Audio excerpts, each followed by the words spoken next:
여러분, 동시다발 전세 사기라. 그래서 깡통 대란 덮친다, 깡통 전세 대란 덮친다, 이 말이 여러분 사실일까요? 일단 깡통 전세라는 게 뭐냐, 여기에 대한 어떤 규정부터 필요하겠죠. 깡통 전세는요, 쉽게 말하면 시가보다가 전세가가 높은 걸 말합니다. 예. 이 주택을 팔아도 전세값을 내주지 못하는 것, 이게 깡통 전세라고 이야기할 수 있거든요. 그런데 이 깡통 전세가 지금 어마어마합니다. 여러분 이거 한번 보세요. 2022년 말입니다. 전국 주택 전세가율이에요. 전세가율이라는 게 뭐 말씀드린 것처럼 시가 대비 전세가 비율을 말하잖아요. 지금 보세요. 90.6%입니다. 거의 목에 찼어요. 목에 찼어요. 지금처럼 집값이 쭉 계속 떨어지면요, 이제 전세가율은 거꾸로 넘어갈 수도 있습니다. 100이 넘을 수도 있다는 이야기예요. 100이 넘을 수도. 만약에 100이 넘으면 어떻게 될까요? 이게 깡통 전세가 되는 거고요. 깡통 전세가 되면 전세 기간이 끝나면 전세 보증금을 굉장히 많이 내줘야 됩니다. 그런데 집주인들이 만약에 전세 보증금을 내줄 돈이 없어요. 이렇게 될 경우 어떻게 될까요? 대란이 터지는 거죠. 그런데 문제는요, 이게 어느 한 곳에 집중되어 있는 것이 아니라는 사실이에요. 지금 현재까지 전세 사기하면서 터져나오는 것은 인천을 중심으로 많이 터져나오지만 이게 인천이 다가 아니라는 겁니다. 왜냐하면 여러분 보세요. 이 전세가율을 보면 말입니다. 인천이 96.4%이기 때문에 지금 가장 많이 터져나오는 건 사실입니다. 그러나 전국적으로도 90.6%입니다. 전세가율이. 매매가격 대비 전세가율이 96.4가 인천이라면 전국적으로도 90.6이니까 이거 만만치 않거든요. 2015년만 하더라도요, 전세가율이 전국은 64.9%였고요. 인천은 65.2%였습니다. 그렇게 큰 차이가 안 났다는 거죠. 그런데 이게 임대차 3법이 시행이 되면서 계약갱신 청구권이 마구마구 적용이 됐잖아요. 그 바람에 집을 가진 집주인들은요, 2년 동안의 전세 가격을 4년을 묶어놔야 됩니다. 그동안은 2년 만에 갱신을 할 수 있었는데 이제는 4년 단위로 갱신해. 그러니까 당연히 전세 가격을 높일 수밖에 없었고요. 높이니까 많은 사람들이 지금 지방으로 수도권으로, 그렇지 않으면 아파트에서 빌라로 이렇게 쫓겨났습니다. 그 바람에 전세가율이 지금 엄청 올라간 거예요. 물론 그 바람에 올라갔다 이 말이 뭐 정확하게 정답이다 이렇게 말할 수는 없습니다. 왜냐하면 전세 가격이 워낙 많이 올렸으니까 이게 빌라 가격도 많이 올라갔다, 이거는 꼭 아니거든요. 분명한 것은 주택 가격 전체가 올라갔다는 사실이죠. 그런데 이 96.4% 인천 쉽지 않죠. 전국도 90.5%입니다. 이것도 만만치 않습니다. 이러다 보니까 말입니다. 지금 전세 사기라고 이야기하는 이 무자본 갭 투자가 전국에서 지금 터지고 있습니다. 이거 자칫 잘못하면요, 진짜 대란으로 번질 가능성 굉장히 높습니다. 여러분 이거 한번 보세요. 당장 말입니다. 인천에서 아파트 빌라 2,700채 가량이 터졌잖아요. 지금 광주에서도 터졌습니다. 전라도 광주에서도 빌라 등 600여 채가 지금 터졌습니다. 그리고 구리시에서도 수백 채가 터졌다 이렇게 이미 예상을 하고 있고요. 동탄 신도시는 오피스텔 250여 채가 터졌다고 이야기하죠. 부산도 터졌습니다. 오피스텔 200여 채가 터졌고요. 전남 광양에서도 노후주택 140여 채가 터졌습니다. 문제는 이게 다가 아니라는 거죠. 동시다발적으로 전국에서 터지지만 이 상황이 더 가파라질 수도 있다는 겁니다. 무슨 얘기냐? 이제 말입니다. 이 전세 만기 기간들이 계속 다가오는 겁니다. 계속. 전세 만기가 계속 다가오니까 기본적으로는요. 전세 자금이 떨어지기 때문에 전세 자금을 내주고 재계약을 하든가 아니면 전세 자금을 다 빼줘야 되는 그런 결과가 생긴단 말입니다. 그런데 빼주지 못하는 결과가 생기는 거예요. 이게 집값이 떨어졌으니까 주택값이 다 떨어졌잖아요. 내 돈이 많으면 좋겠는데 내 돈이 많아서 이거를 내줄 수 있으면 문제는 해결이 됩니다. 그런데 앞서 제가 말씀드린 것처럼 무자본 갭 투자를 한 사람들이 많다. 이 말씀을 말씀드렸잖아요. 무자본. 왜냐하면 대출받아서 전세 놓고 또 대출받아서 전세 놓고 또 대출받아서 전세 놓고 이게 굉장히 많은 속도로 늘어났기 때문에 저는 이것이 결국은 크게 충격이 올 거다 이런 생각을 하게 됩니다. 실제 시장에서도 보면 말입니다. 전국에서 동시다발적으로 터지니까 시장도 이제 겁을 엄청 냅니다. 여러분 보시다시피 2023년 3월입니다. 임차권 등기 명령을 신청하는 것이 전국에서 3,414건입니다. 그러니까 임대보증금 받아야 되니까 임차권 등기 명령을 빨리빨리 신청하는 겁니다. 서울도 적지 않습니다. 서울도. 이걸 보면 서울도 1076이고요. 경기도 1004고요. 인천은 719예요. 이것을 보면 말입니다. 위협을 제일 많이 느끼는 곳이 지금 서울이라는 뜻이에요. 서울. 그런데 지금 서울은 생각보다 많이 안 터졌잖아요. 그죠? 생각보다 많이 안 터졌다. 터지길 바라는 사람처럼 제가 이야기하는데 그거는 분명히 아닙니다. 왜냐하면 인천이 워낙 크게 터졌기 때문에 지금 보시다시피 인천이 굉장히 터졌잖아요. 그런데 서울은 없단 말입니다. 그런데 임차권 등기 명령은 지금 서울이 제일 많습니다. 뭐 1076이라고 해서 이게 뭐 경기가 1004인데 뭐 월등하게 많은 건 아니지만 전체적으로는 임차권 등기 명령을 많이 한다는 것은 그만큼 불안에 쌓여간다는 뜻이에요.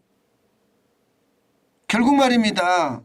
깡통 전세가 점점 크게 될 가능성이 굉장히 높다 이렇게 보이고요. 문제는 지금 최우선 변제 대상도 쉽지 않습니다. 최우선 변제. 그러니까 내가 내 돈을 다 받지 못한다는 이야기예요. 여러분 보시다시피 최우선 변제 대상 보증금하고 지급액인데요. 보시면 여러분 1억 서울 같은 경우 1억 6,500만 원 이하입니다. 보증금 범위가. 아니 1억 6,500만 원 이하의 보증금 범위가 서울에 그렇게 많을까요? 없습니다. 전세자금이잖아요. 뭐 반전세라고 하더라도 있을 수 있겠다 뭐 이야기는 하지만 극히 적지요. 게다가 우선 변제액도 5,500만 원밖에 안 됩니다.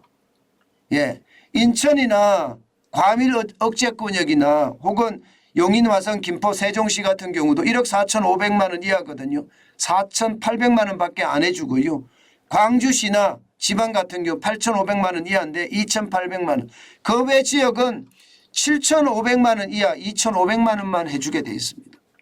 자, 이렇게 되면 여러분 저는 두 가지 문제가 동시에 터질 수도 있다고 생각합니다. 왜냐 하면 말입니다.